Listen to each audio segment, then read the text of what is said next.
Say the TV stand for tracks and vocals. You know this is easier than 1, 2, 3.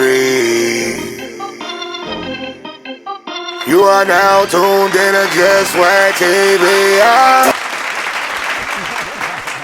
told y'all, we got special guest actor, and this guy right here has been doing some things around the city, and he's also been on a silver screen. Actor Andrew McCallister is in the building. What's going on? How are you? I'm doing great. DJ Swagg, thank you for having me on the set. Oh, my God. Man, finally, I'm here. Hey, appreciate it, man. Thank you so much for being here, man. Absolutely. Thank So you. let's get right into it. How did you get started in the industry? How did you get to Atlanta? How did you get started in the industry? Where are you from? Well, I'm from the Midwest, man. I grew up south of St. Louis, about a million miles away from the industry. Is how it felt anyway, right? I knew nobody in it, but growing up, I always had a love for film. I actually began acting as a voice actor. Many years, many moons from where I started, right? I was in your neck of the woods, actually, right? Back in Maryland, in the D.C. area, and found a love for voice acting I didn't know I had. I kind of always looked at and always heard that I had a voice for things. You know, I'd characterize things a certain way. But I was looking for a date night once and things to do on that date night, and found a workshop in Baltimore. And they were teaching, it was like a quick, 2-hour workshop on voice acting. In the workshop, we got to hear the ins, the outs, the prestige. We actually got to cut a quick demo and get some critique. Like, it was a lot of fun. I signed up for classes that night and took some classes online. Eventually ended up recording something in Albany, New York. Did some commercials up there and just had some fun with it, right? What is it about acting that people would gravitate towards? Why did you become an actor? Well, for me, it was a release. It's something. Growing up, I couldn't even tell you what I wanted to do when I grow up necessarily. I don't remember what I said when I was a kid that I wanted to do growing up. But I can remember thinking back now that I was always an escapist, right? Like, I didn't grow up in the best home. I guess no one grew up in the best home, right? But it was tough in the house and outside of the house. And I had an overactive imagination, so whenever any chance that I had, I was creating stories and characters in my mind and things of that nature. But I found that again as an adult, and going on certain auditions and going through acting class and things, just being able to express yourself like that. That's something that I can't even describe. As far as how fulfilling that is, because you can become something else, but you can also play out some of those emotions and some of that torment and that pain that you have, and use it positively and externally, as opposed to just bottling it all up inside. It's a beautiful place to live. Let me ask you a question. When it comes to, I guess, African American actors versus white actors, do you see any type of struggle there? Do you see it any easier for you, any easier for African Americans when it comes to acting, the industry? Is there racism in the industry? I think systematically, I think that's embedded in a lot of not just this industry, but industries in general in this country and beyond, right? I think it also depends on where you are, where you reside. Here in Atlanta, there are a lot of African American filmmakers and a lot of African American talent. I don't feel like it's any harder for me to blend, right? But I see there's a ton of opportunity and a ton of possibilities here for everybody. And as a matter of fact, some of the first and still to this day, some of the best projects I've ever been on are predominantly African American projects, filmmakers and actors and the like. And some of my favorite actors of all time are African American as well. So I think we, as a country, have a long way to go, but we've already blasted through a lot of barriers. This is the time for diversity. This is the time for everybody, and this is the time for inclusion. Do you feel like the industry treats actors fairly? Wow. That is a good question. Um, I guess when you say fairly, do you mean fairly or equally, or what? Fairly. I Or would, both. or both. I think it's not what you know or what you bring to the table as much as it is who you know a lot of the time. So in that regard, you can have the most talented person in the world. I think it's there's a lot of work to be said about the equality factor, but all things considered, just work hard. What's the biggest project you've been in? The biggest and project that I've been a part of is actually the one out promoting right now. Gerald's Hands. It is a project that I'm also a producer on as well. Written, produced, and directed by the absolutely talented and beautiful mind of Nadira Pankey from Nadira Pankey Films. And this is a story about a man on the spectrum who's undergone a tragic loss. And he's trying to navigate the world and save his home and win the love of his life. And it's just an all-around great story, a huge, huge message behind this story, and I'm so proud to be a part of it. Why does it mean so much to you? Well, this is a project that hits home for me specifically because of the underdog story that is at the heart of it. But at the same time, Gerald is on the spectrum, right? And there are moments in the film where you'll see there's a lot of light moments, but then there's always a lot of hard hitting moments, and that something that I can empathize with, and I think a lot of people can, because Gerald is he's at the forefront of bullying and just not necessarily having the best beginnings in life, right? And he experiences a lot of adversity along the way, and he's overcoming a lot as he goes, and he has to rely on his friends. And these are all things that hit home for me, because family and friends are everything. And especially if you're coming from a place where you don't have necessarily a lot of privilege or a lot of upper hand. And in Gerald's case, you've got autism, right? And people on the outside don't necessarily always understand that. They don't understand Gerald. I felt misunderstood growing up as well, right? So there's a lot of that in the story, and I think it's something that everybody can familiarize with. Hey, man, Andrew McCallister, actor, extraordinary entrepreneur, producer. Into good food. And when you know you are royalty, you will only aim in life to be royalty. We're doing it right now. I don't give a damn what they say about me. Yes, I called your ass out. I know I shouldn't be saying this kind of. Shout out to Hype Magazine Network. Shout out to the Hype Magazine Network.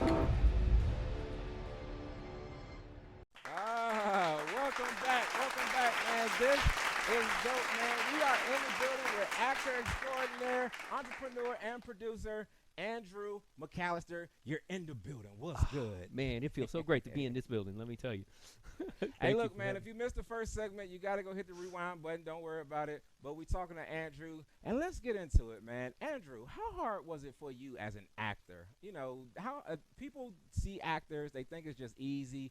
They look at them, they just see them on a screen. Take me through the process of the beginning. Why would a person just really want to be an actor knowing that there are some hard struggles out there? You know, take me through an example or something. Well, I'll tell you, hard struggles are the life, and this isn't the life for everyone. We talked about, thick skin, and I think if it weren't for the fact that I come from a sales background, right? I've done door-to-door sales. I've done in-person sales, commission sales. Like, you have to get beyond it. If you can't get past the no, you'll never make it. You'll never eat, right? I can relate that to acting 100%, right? Because it's coming from where I do. I'm going to say internally, right? I've struggled with anxiety. I've struggled with, a lot of personal turmoil inside, right? And having those issues coming into examples where you're facing something that's maybe not necessarily comfortable or something that's new, it's difficult to get beyond that. But being is that I feel like acting is all that gives me energy. It is what I am set on this earth to do. Is why I'm able to push past that. I can remember talk about long nights. The self-tape is probably the biggest gift, and at the same time the biggest detriment that we have nowadays, because the self-tape is a gift in the fact that, as opposed to walking into a room and you've got one shot in front of a panel of people as you're auditioning for a role, a self-tape, you can do several takes until you get it to the way that you like it. But if you're some person like me who does have anxiety and maybe just a hint of perfectionism, right? That can turn into 40 takes, right? And it's excruciating sometimes. Let me ask you a question. Yeah. Has there ever been a time where acting may have caused a breakup? Not a breakup in a relationship for me, but definitely some hardships. Because what about an argument? Oh yeah, without a doubt. What happened? I couldn't pay the bills doing what I loved, right? And so you've got the pendulum, or no, you've got your scale right there. Do you do what you need to do for the family, for the household, right? Or do you do what you love? And there is got to be a balance right there. And that's a tough balance, right? So I remember having the conversation and about ready to throw in the towel just because, it's like this seems impossible. But that's where the grind comes, because if you can't run the 50 to 60 hour a week job during the week and grind on the weekends, which is what I had to do to save the relationship, save the home, and save my love for acting, then it's not for you, man.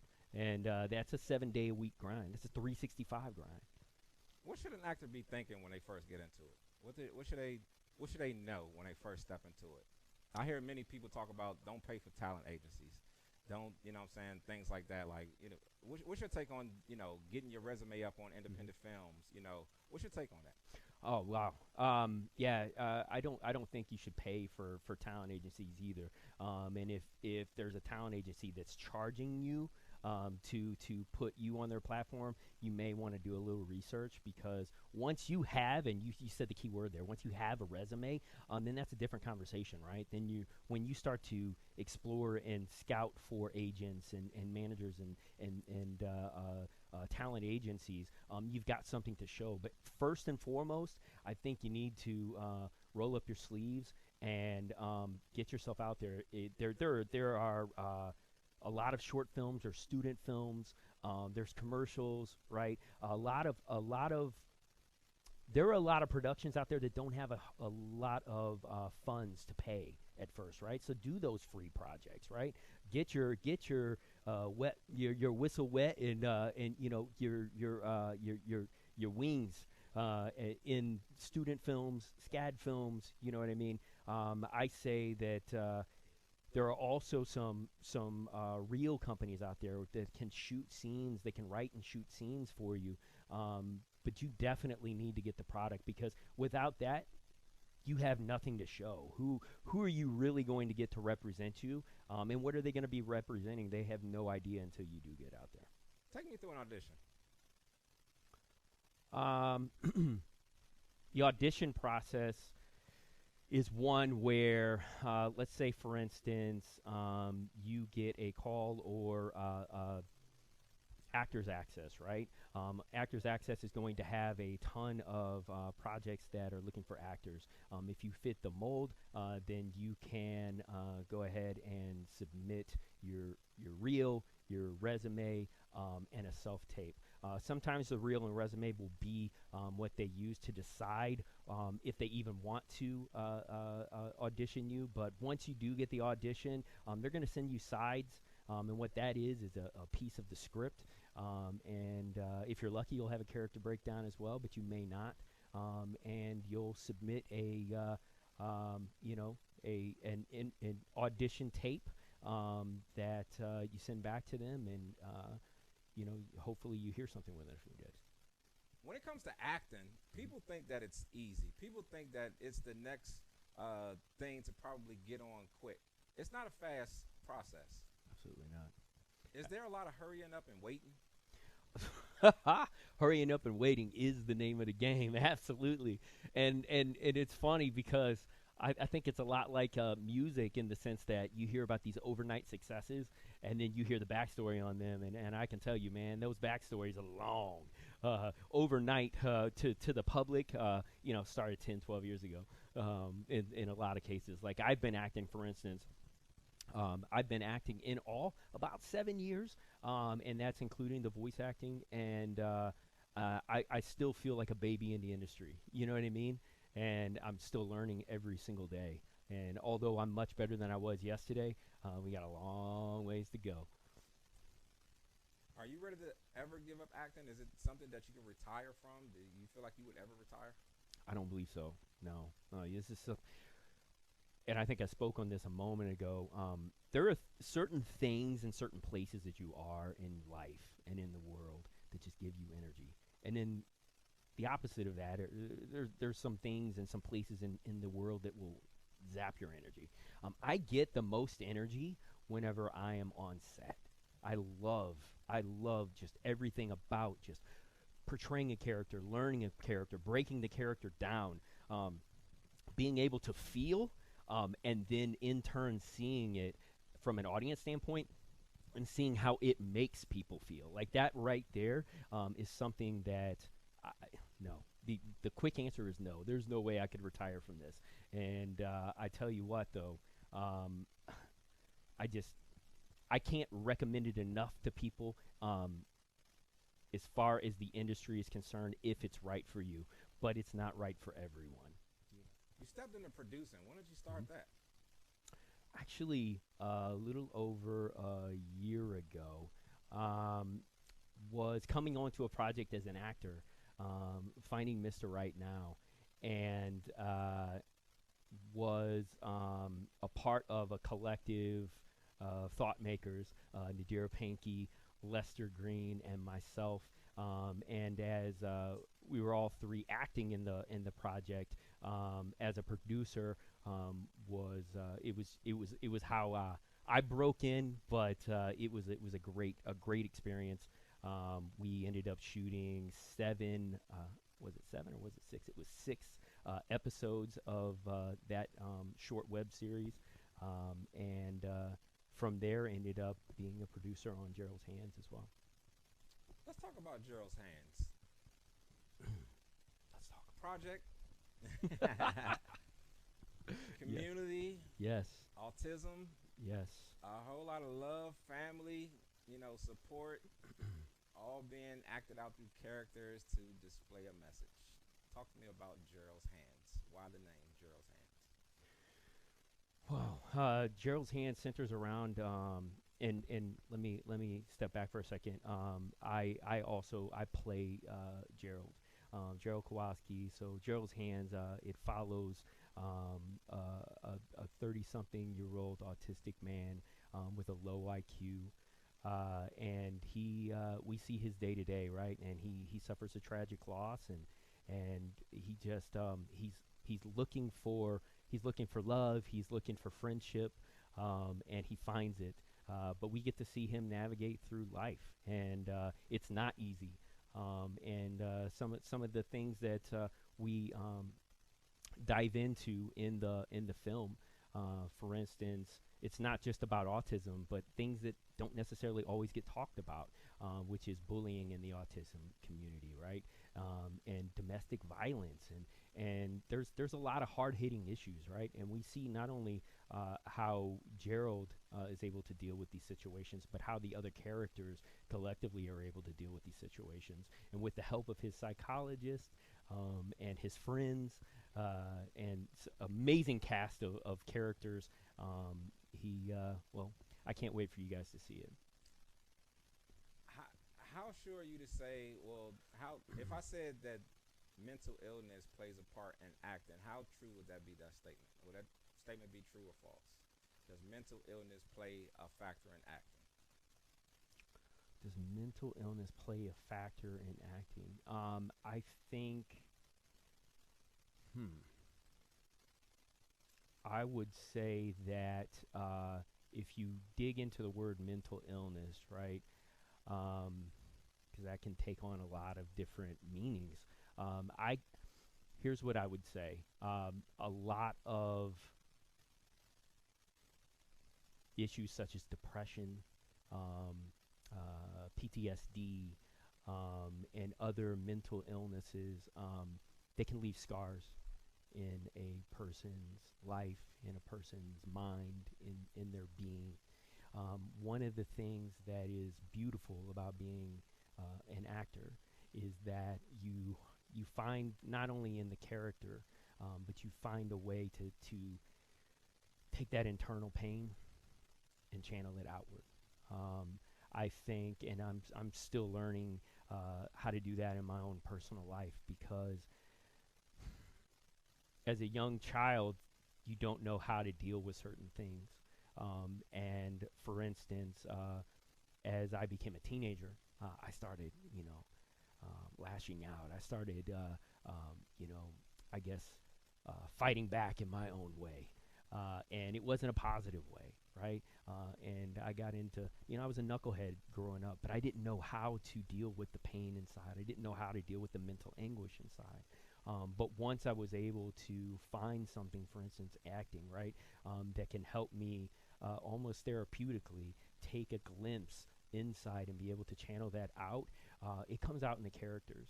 We've all seen, scenes that move us, and we've seen scenes that don't move us. But those scenes that move you for a reason. It's the emotional quality. It's if there is some emotional or mental turmoil, being able to channel that through the character is something that I strive to do, and it has saved. I think it saved me in many instances, right, where you come out of that, you feel drained because you've given it your all, but you've been able to tell a story through emotion, and I hope that touches on what you were getting at with that question.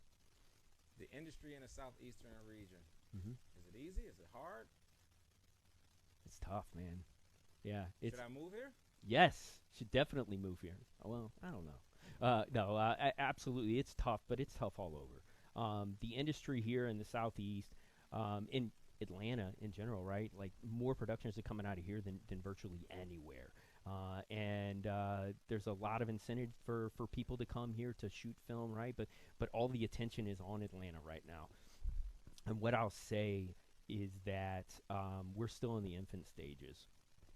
I heard someone say once, when asked about the Atlanta film market and how they saw it, was it the next Hollywood, or was it a blip on the screen? Was this a fad and it eventually it's going to run out? And they said they saw a ton of potential in Atlanta, right? And they actually equated Atlanta with being a puppy with big paws, with giant paws. And that puppy obviously comes from a breed of large dogs, right?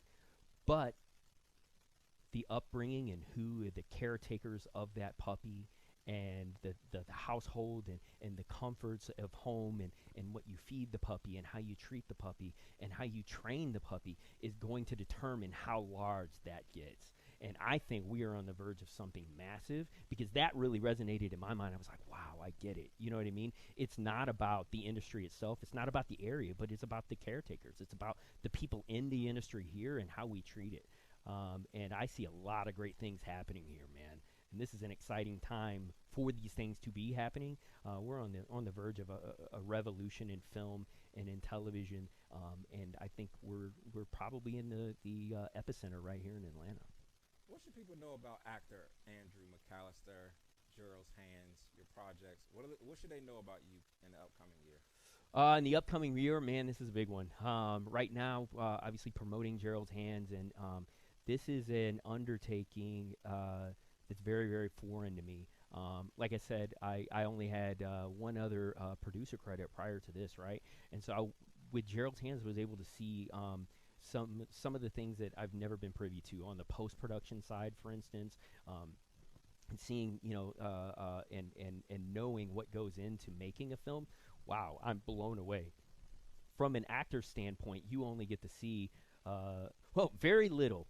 You know what I mean? And you can't wait for your stuff to get out, but you don't understand why some projects may never come out, right? You may run out of money. You may not have everything that, or you may lose footage. There's a lot of things that goes into it, right?